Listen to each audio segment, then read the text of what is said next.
just a heads up, some of these suggestions ended up becoming surprisingly adult. So this is for smut writers as much as it is for fantasy writers. Hello, my name is Ella Jean, your local fantasy author, and I thought that with the times we are experiencing, a video could return. Last time I did writing prompts, just general writing prompts, for When the World Sucks. And the world is continuing to suck, and I am continuing to have ideas. So this is the sequel, character prompts for When the World Sucks. I'm a fantasy writer, all will be fantasy based. Most are just in good fun and laughing about stupidity. Come along for the ride and enjoy these character prompts with a nice cup of tea, if you're willing. Because my sleep schedule has been dog shit, and I need the caffeine. I have broken this up into 3 categories. One being romance. Like, I initially titled it Yearning. Some of them very much are like deep plots about deep romantic tension and how to build it. Some are just stupid. Then I have the mix-up category where I took very stereotypical depictions and mixed them up with like non-stereotypical depictions. We will end with my chaos category, which is exactly what you think it is. Start yearning.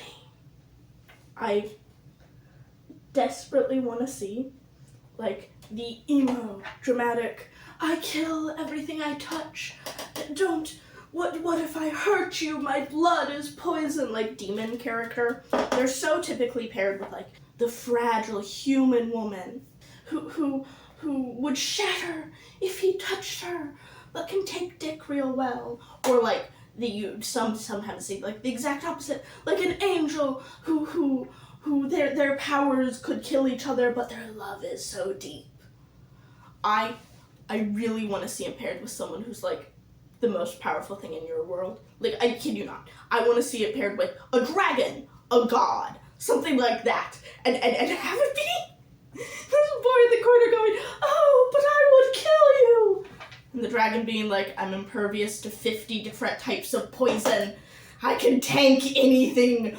Just date me, please. I think that's really funny. It takes the wind out of emo boy's sails and confronts him with a possibility he never expected, being the weaker one. Next, a crow-brained creature, or crow-vibed creature. It doesn't have to actually be crow-based, but a crow-vibed creature. And a dragon, because the dragon collects all these shiny things for riches and stuff, and humans always try to come and steal it. Knights always try to come to save maidens. Their fellow dragons look down upon them in judgment if their hoard isn't up to their standards. And yet, they meet this partner, this beautiful, beautiful creature, who all they want is to see shiny things. They don't care how many shiny things they have. They don't want to take the shiny things. They don't want to do anything with the shiny things but look at them and have them be shiny. So it's this like appreciation in a new way for their hoard and makes them look at it in a new way, like ranking things based on shininess instead of value or judgment or any of that, because that is not with their partner. Their partner just wants shiny. This one,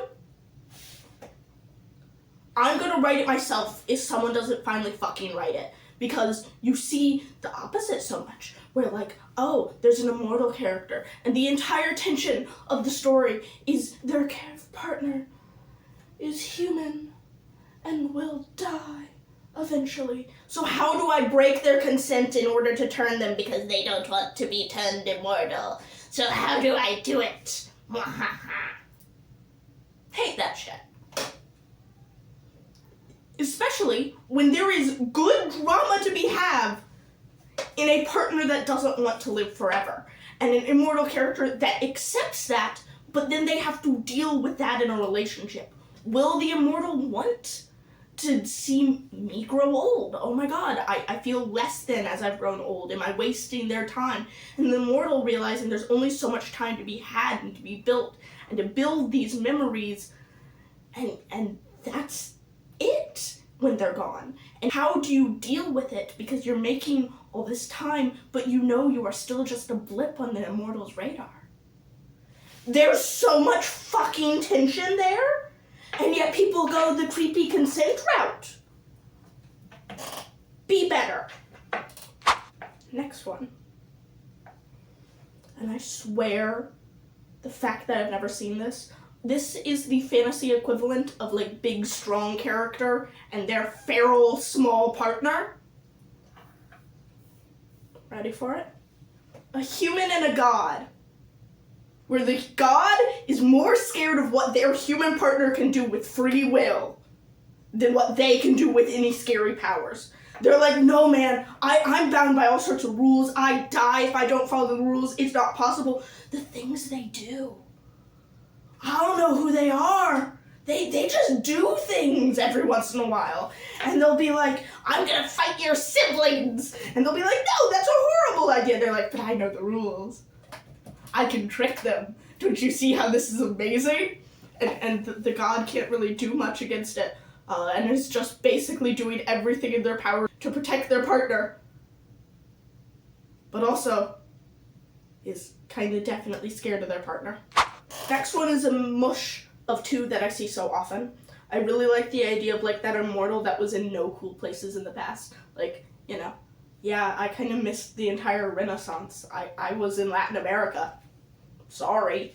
And then I also like the archaeologist who like interrogates the immortal about like very minor details because they know a lot of the history and want to know like the details. I want the immortal, I want those combined, and the archaeologist is super fucking jazzed to realize that the immortal didn't live through the big shit and now can give them like detailed descriptions of what pastoral life was like in old Europe when there wasn't anyone to write it down. And they're like, this is amazing. And the guy's like, I don't know, my day was normal. I just did things. And the partner being like, tell me all.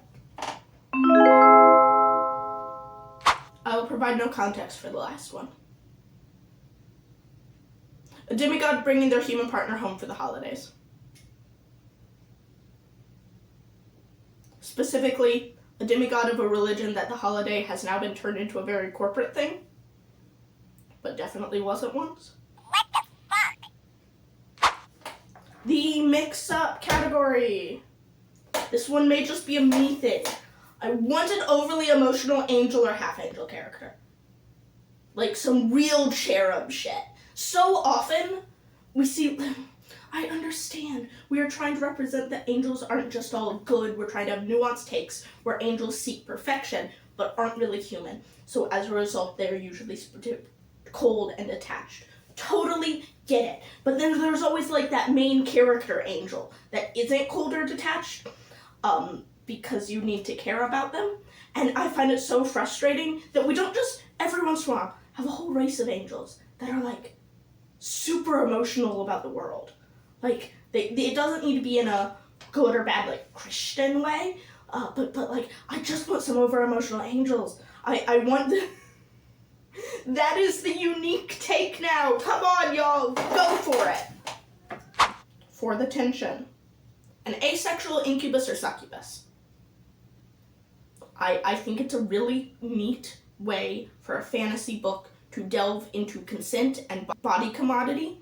Like, people are expecting this incubus and succubus to want to fuck and putting this pressure because that's what they're supposed to do, and to have them be asexual.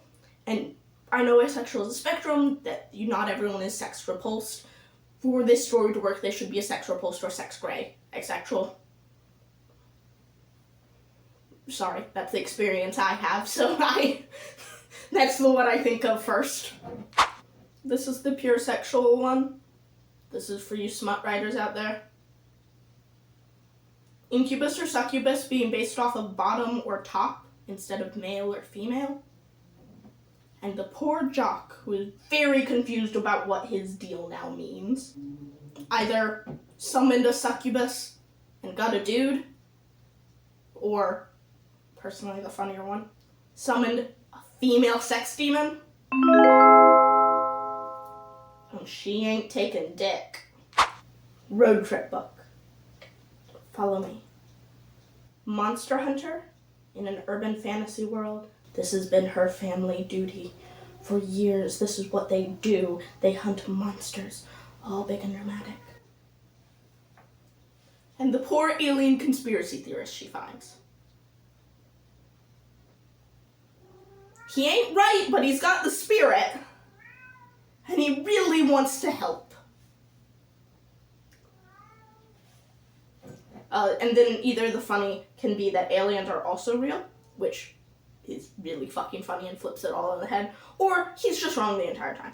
And finally, I present to you unadulterated chaos. We will start with one that I know exists, I know has been talked about for years on Tumblr and writing prompt posts, and wouldn't it be funny if, and yet I've never seen it be done! Why talk about it if it's never been done? Half satyr, half minotaur, comes out as a weird human.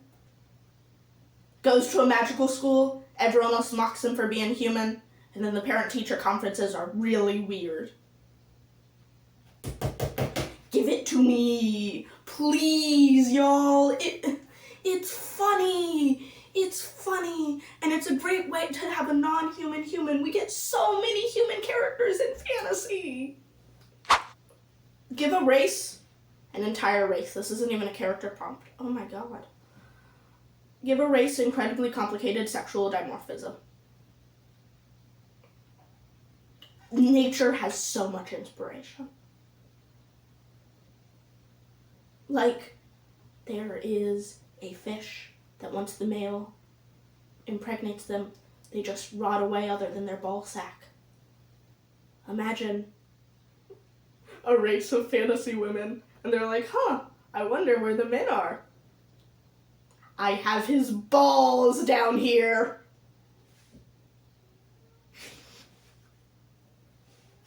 Just come on. It doesn't even have to get sexual. It can be about sex and gender.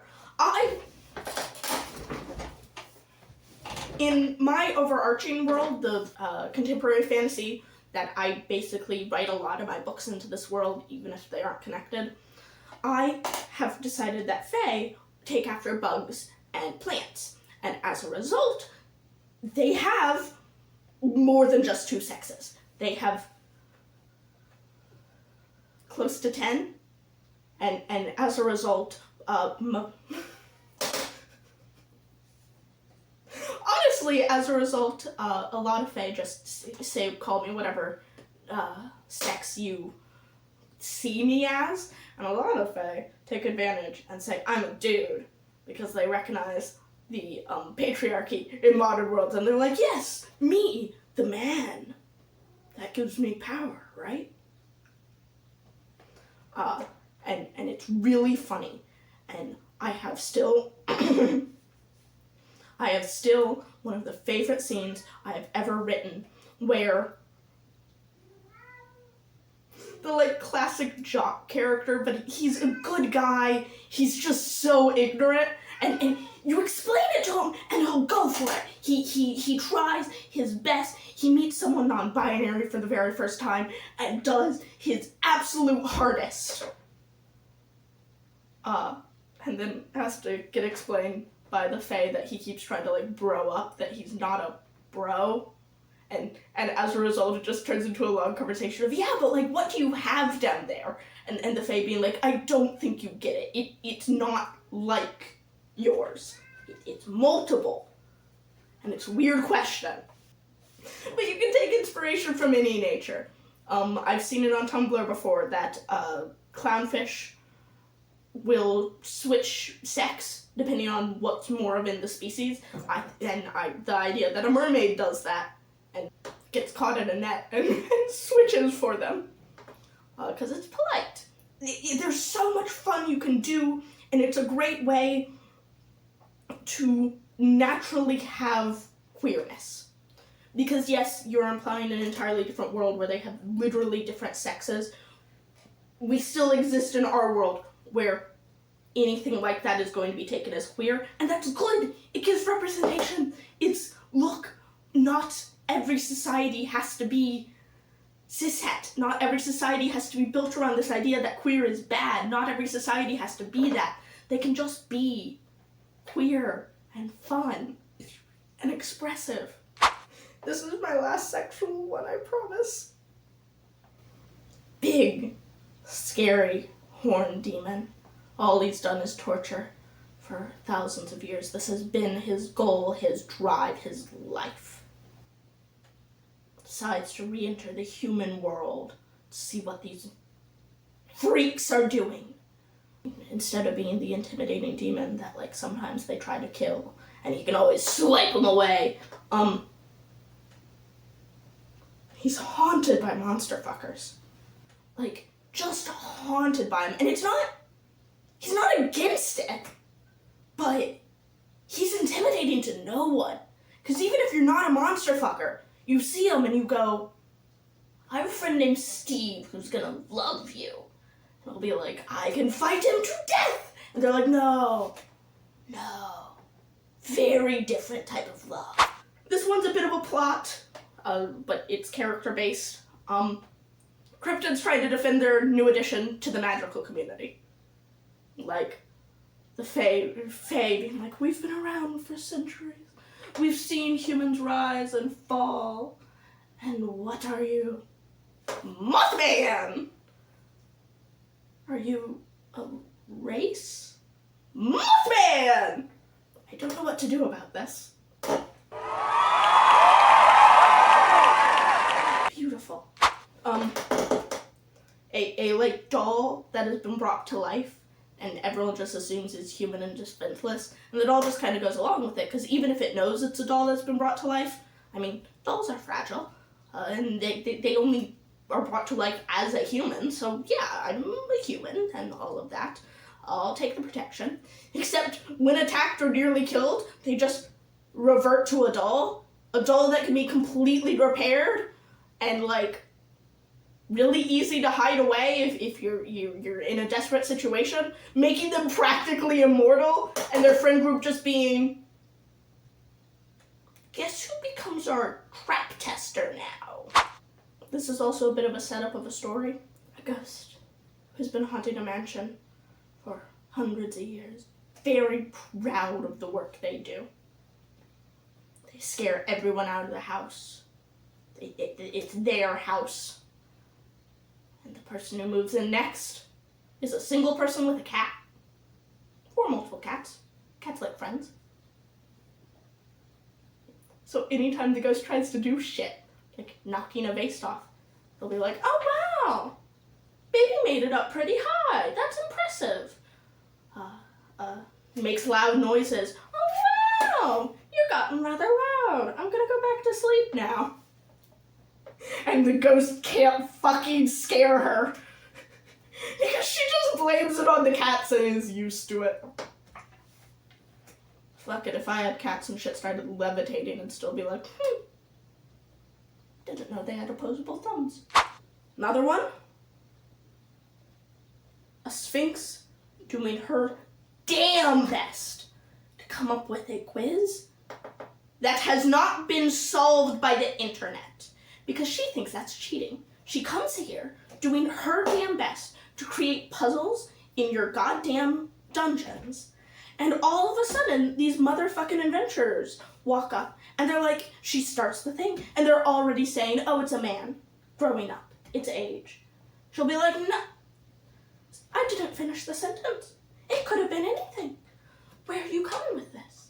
And like now is doing her best to come up with new things that like the internet just can't solve, but still has to be realistic, because she like hates AI because it comes up with falsehoods. That's no fun. They need to have truth in them. I imagine her as a very tired receptionist. Those vibes. People know what a brownie is? A little guy who goes around your house and like fixes things if you treat them well. Well, there's a kid in the house who always was very nice, and even if they didn't know the brownie was real, left things out and said compliments and things like that. And then they go off to college, and they come back, and they're doing none of the nice things anymore because they're depressed. And the brownie is doing its damn best to help them. I just think that one's cute. I think that's a cute story. I think that's a cute possibility that a lot could be done with. I have a final character prompt. A prophet who has finally been proven right about the dumb shit she's been prophesizing for the last 100 years.